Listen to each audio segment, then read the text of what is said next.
আজকে করব দুধ পুলি, সেই জন্য এখানে পুলি পিঠের জন্য আগে ডো রেডি করে নিচ্ছি। দেখুন কড়াইতে জল গরম হয়ে গেছে, দিয়ে দিলাম লবণ আর এখন দিয়ে দিচ্ছি চালের গুঁড়ো।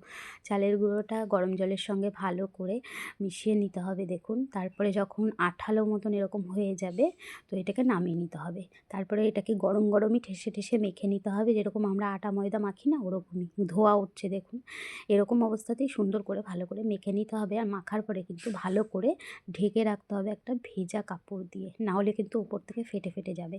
তো যাই হোক, এবারে কিন্তু আমি পুলি পিঠেগুলো সব করে নিচ্ছি, একটু একটু করে বের করছি আর ঢেকেই রেখে দিচ্ছি ওরকম করে। তো এরকম একটা বাটির মতন শেপ দিয়ে নিতে হবে। আর এই নারকেলের পুরটা তো আমি পাটিসাপটা পিঠে করার সময় আমি করে রেখেছিলাম।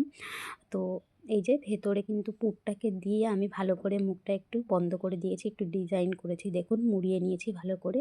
আমার মা ঠাকুমা আরও সুন্দর ডিজাইন করতে পারে, তো আমি তো অত ভালো পারি না, ওনাদের থেকেই শিখেছি। ওই যেটুকু যা পারি সেটুকুই করছি। অনেকে কিন্তু অনেক রকম ডিজাইন পারে, আমি এই রকমই পারি। তো যাই হোক, এই যে ভালো করে মুখগুলোকে একে একে সব করে নিচ্ছি। সব পুলি পিঠেগুলো করে নেবো এবারে। তো দেখুন এখানে আমার সব পিঠেগুলো করা হয়ে গেছে, পুলি পিঠেগুলো। এই যে কচ্ছপ পিঠেগুলোকে কিন্তু একটা আলাদা প্লেটে রেখেছি। তো এখন আমি পিঠেগুলোকে দুধে ফুটিয়ে নেব।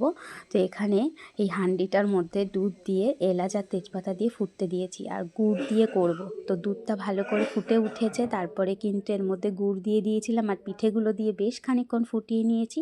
দেখুন পিঠেগুলো কিন্তু একটাও ভাঙেনি, এই হাঁড়িটাতে করলে না একটা পিঠেও ভাঙে না। তো দেখুন আমার পিঠেগুলো সব হয়ে গেছে।